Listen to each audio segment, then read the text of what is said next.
जैसे तुम चाहोगी वैसे ही संकल्प की शादी होगी। खुशी की सास।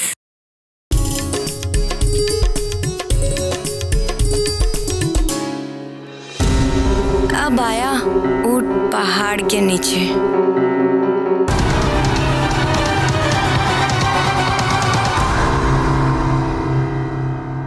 अरे खुशी बेटा, ये तो कमाल हो गया। मौसी जी इतना जल्दी कैसे मान गई? बेटा, ये सब तुम्हारे कारण ही हुआ है। तुम तो सचमुच मेरे जीवन में इतनी खुशियां लेकर आई हो कि मैं क्या बताऊं। जैसे तुम्हारा नाम वैसे ही तुम्हारे गुण। वो माँ जी, हमने आपसे पूछा था ना देहरादून जाने के बारे में। ओ हाँ, ठीक है। अब मैं तुम्हें कैसे मना कर सकती हूँ? इसलिए तुम जाओ और तुम आज ही देहरादून जाने की तैयारी करो। लेकिन पिताजी की परमिशन? उनकी चिंता तुम मुझ पर छोड़ दो, मैं उनसे बात कर लूंगी। अब तुम जल्दी से तैयारी करो निकलने की। जी माँ जी।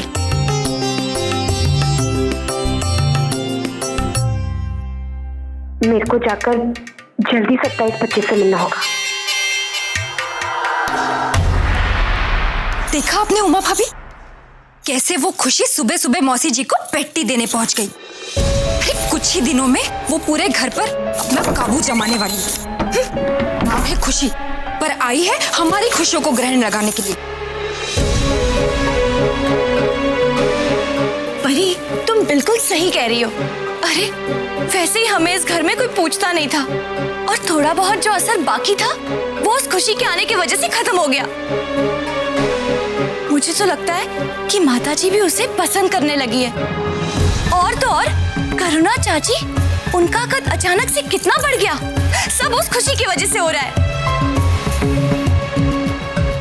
पर भाभी, एक बात तो है, अगर सिमर और रोली से कोई बदला ले सकता है ना, तो वो है खुशी। भाभी, अक्लमंद उसी को कहते हैं जो समय के साथ चलता है, और समय इस वक्त खुशी के साथ है।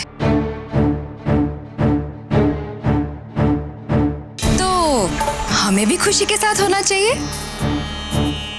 समझी? मतलब खुशी से दोस्ती?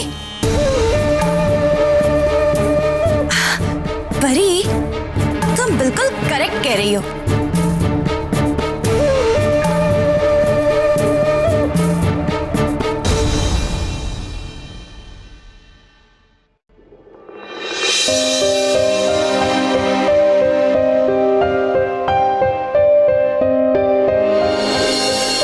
शोली, पूरा साल तुमने किया क्या? जानना है?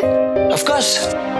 तो सुनिए, मैंने खाना बनाया, आपका कबर्ड साफ किया, आपके कपड़े प्रेस किए, आपकी सारी फाइल्स रूम में यहाँ वहाँ पड़ी रहती है ना, एक जगह पर रखी, फिर आपकी ये जो ड्रेसिंग स्टाइल है उसे चेंज करने की कोशिश भी की।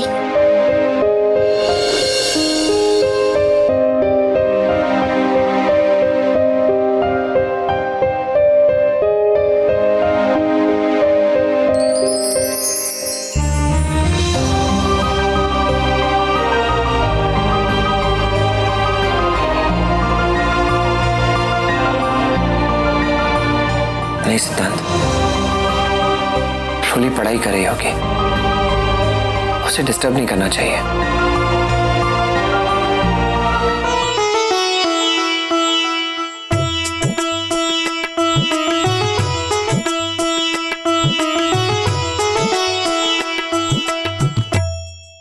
सिमर, मौसी जी, ये देख, मैं तेरे लिए कुछ खास लाई हूँ। हमारे गांव के मंदिर का प्रसाद, शिव जी का प्रसाद है ये। अब समझने वाली बात है, खास कहा है, कोई खास बात तो होगी इस प्रसाद में। ये प्रसाद जो भी खाता है उसकी सारी मनोकामनाएं पूरी हो जाती है, और मैं चाहती हूँ कि तेरी सारी मनोकामनाएं पूरी हो जाए। ये तू ही तो है जो कितना सोचती है इस घर के बारे में, कितना सब कुछ करती है तू, हैं? टीवी सीरियल की आदर्श बहुरानी टेप्स है तू। पर वैसे एक और बहू भी तो आने वाली है इस घर में, खुशी, हैं? भाई क्या पता वो भी तेरी तरह इस घर को संभाल पाएगी या नहीं, हैं? रिश्तों को निभा पाएगी या नहीं। क्यों नहीं संभाल पाएगी? जरूर संभाल पाएगी मौसी जी। मैं जानती हूँ खुशी को, वो एक अच्छी और समझदार लड़की है। हाँ, समझदारी क्यों? भाई मैं तो कहूंगी वो कुछ ज्यादा ही समझदार है। अब देखो बिना किसी को बताए चली गई डायरेक्ट देहरादून। खुशी देहरादून चली गई? हाँ, इस समझने वाली बात है। आज तक जीजी को बिना बताए किसी ने घर के बाहर कदम तक नहीं रखा। ये लड़की देहरादून। लेकिन खुशी देहरादून क्यों गई, वो भी अकेले?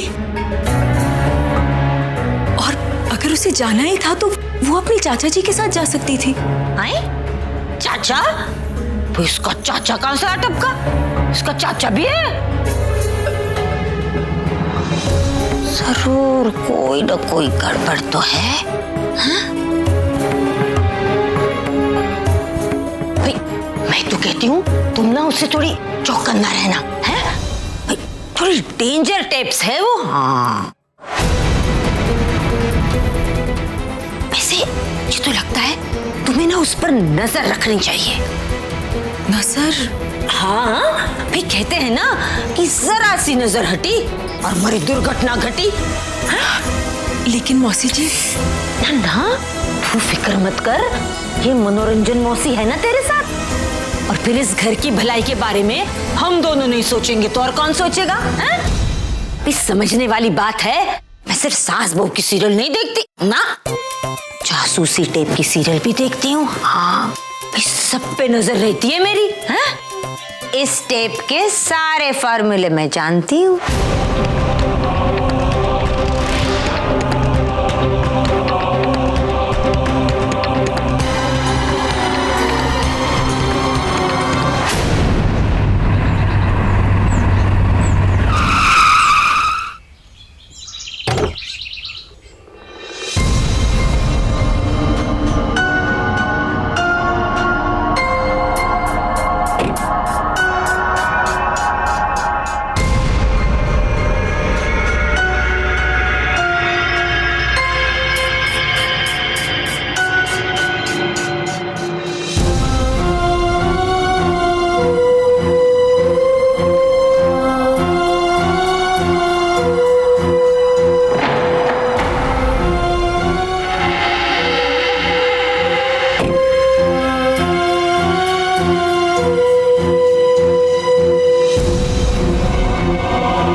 किससे मिलना है?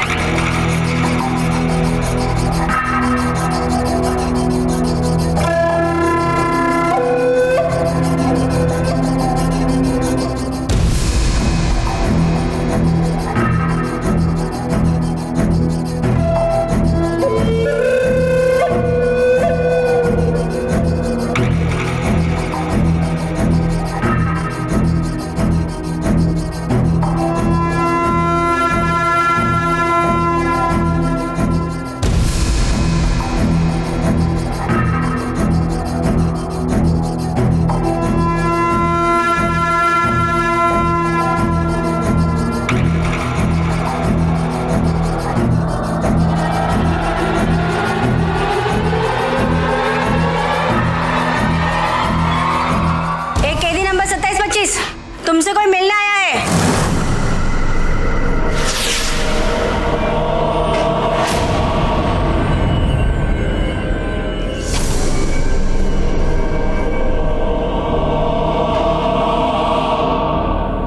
अच्छा मैं ये बताने आई थी कि मेरी लाख कोशिशों के बावजूद भी चड्डा को तुम्हारे और मेरे रिश्ते के बारे में पता चल गया, और जितना मैं उसको जानती हूँ वो तुमसे मिलने जरूर आएगा, लेकिन हाँ, ये याद रहे कि तुम्हारी खामोशी मेरा सबसे बड़ा हथियार है। एक छोटी सी गलती भी हमारे मकसद को नुकसान पहुंचा सकती है। बस कुछ दिनों की बात है। कुछ दिनों के बाद मैं भारद्वाज परिवार की बहू बन जाऊंगी। फिर देखना मैं कैसे सिमर से और सबसे बदला लेती हूँ।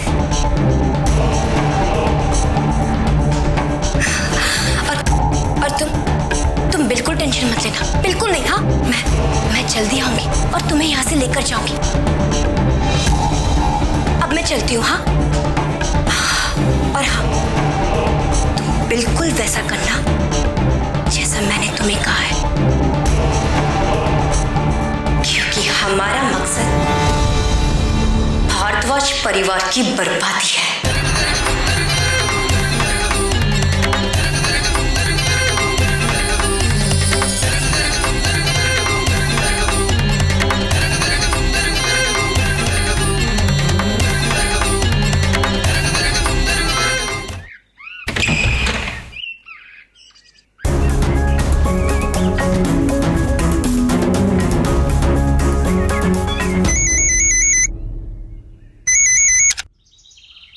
अबे चड्डा, साला तेरी उम्र तो बड़ी लंबी है। 100 साल जिएगा तो 100 साल।